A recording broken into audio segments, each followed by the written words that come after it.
Okay, so there still hasn't been a single update released during Payday 3's third year, which started on September 21st. We know that Skills 2.0 is on the horizon, but had no indication for when that highly anticipated update would actually release. The simple announcement of Skills 2.0 didn't necessarily mean that it would be playable anytime soon. With Armor 2.0, we still had to wait the better part of a year after its announcement before it was actually added to the game. This week though, Starbreeze released a short video titled The Future of Payday with Paul. It's a video that gives us a closer look at the next couple of months worth of content, confirming what's in the next update, which is releasing this week, and giving us a time frame for when we can expect Skills 2.0, as well as a release window for the next Heist. The video starts off with Paul Keslin introducing himself. He's not a member of the team that I believe we've seen before, but Paul is the general manager of live service at Starbreeze. He reiterates that the team are currently focused on changing the way they approach working on Payday 3. They're trying to be more agile in the way in which they approach things, allowing them to make smaller but impactful changes alongside the big system overhauls like Skills 2.0. This is all in service of building on the game piece by piece, but also having those larger content additions to bring people back to the game. The first instance of one of these smaller additions is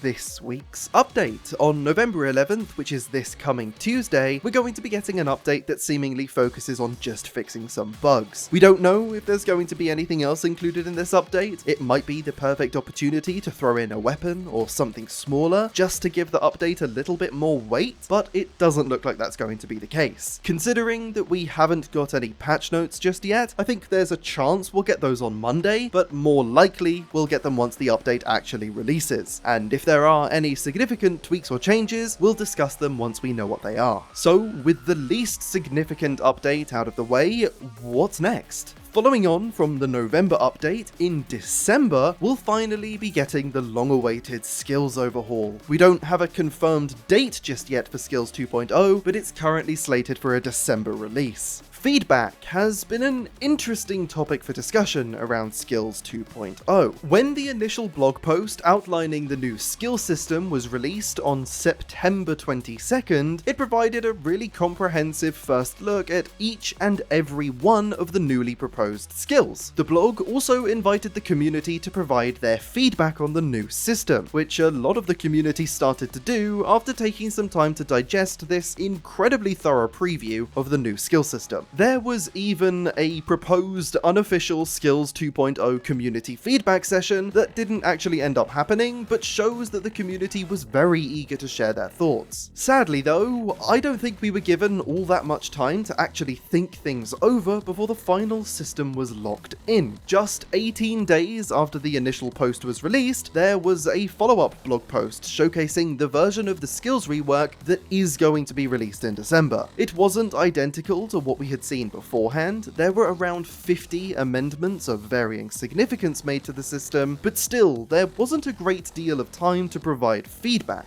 That said, Paul confirms that the approach the team are taking to balancing Skills 2.0 and applying community feedback is mostly going to be done post-release. They're going to be taking feedback from players once everybody's had a chance to actually jump in and play with the new skill system for themselves, which makes a lot of sense, as something that might seem one way on paper may function quite differently in-game, and therefore feedback on the blog post might be different to the feedback we actually have once we've played with the new skill system. By handling feedback in this way, they're also able to incorporate player data into the decision making. They're going to be able to take a look at what skills people are using the most and what skills people are using the least, and maybe try to balance things accordingly. So, for as much as we've been invited to give feedback on the skill system as it exists in that initial blog post, we're actually going to be providing feedback on the skill system for a very long time, even after it's released. Even if you're somebody who doesn't usually comment on YouTube videos or get involved involved in the forums for discussion surrounding the game, which is usually the majority of a game's player base, you'll still be providing an important insight for the team simply by the skills you choose to take on your builds. So the fact that this skill system was locked in a lot sooner than we had initially anticipated after the initial blog post was released, and that not too much was changed in between the two iterations shared through the blog posts, the door is still very open for feedback to be given around the new system, so expect things to change over time. So, Skills 2.0 is the headlining edition of the December update, and the only thing we've had confirmed for that month. Although, the initial blog post mentions that this new skill system will also require many other areas of the game to be rebalanced, so I would expect there to be more changes coming in December, even if all of them are just in service of making Skills 2.0 function. The final update Paul touches on in this video is the January update, which is going to add a new heist to the game. As you can imagine, very few details about the heist were shared in the video, and I expect that the team are going to stay quite tight-lipped about it until closer to launch. But Paul does explain that they're going to be trying some new things in regards to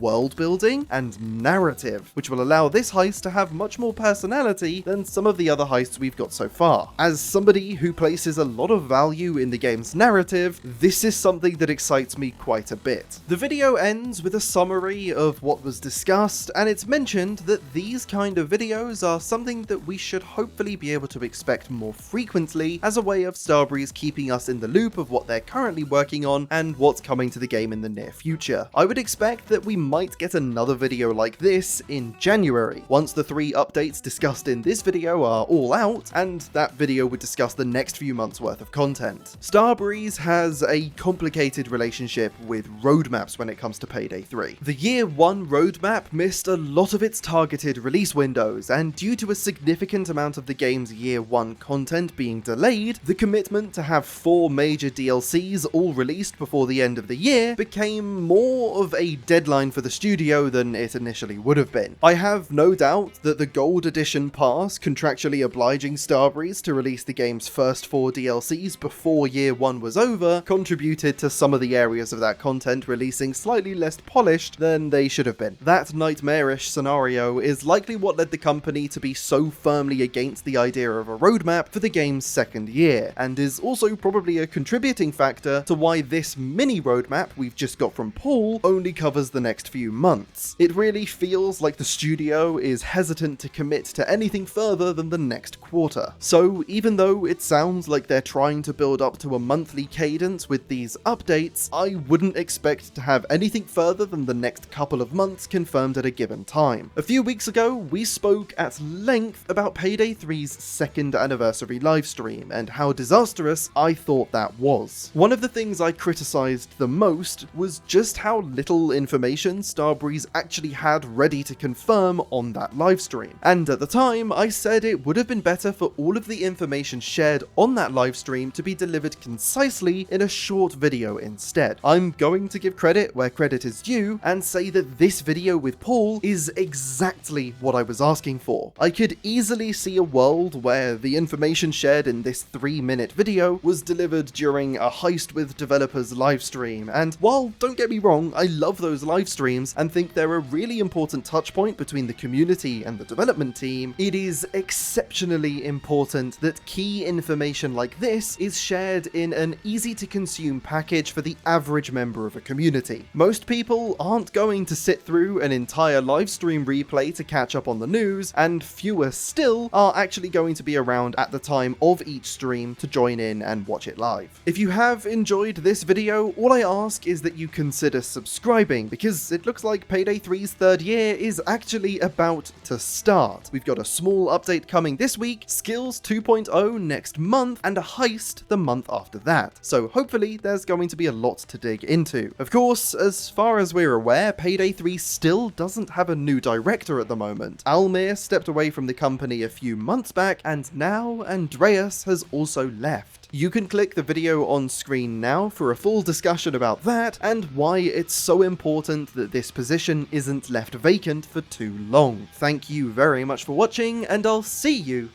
in the next video.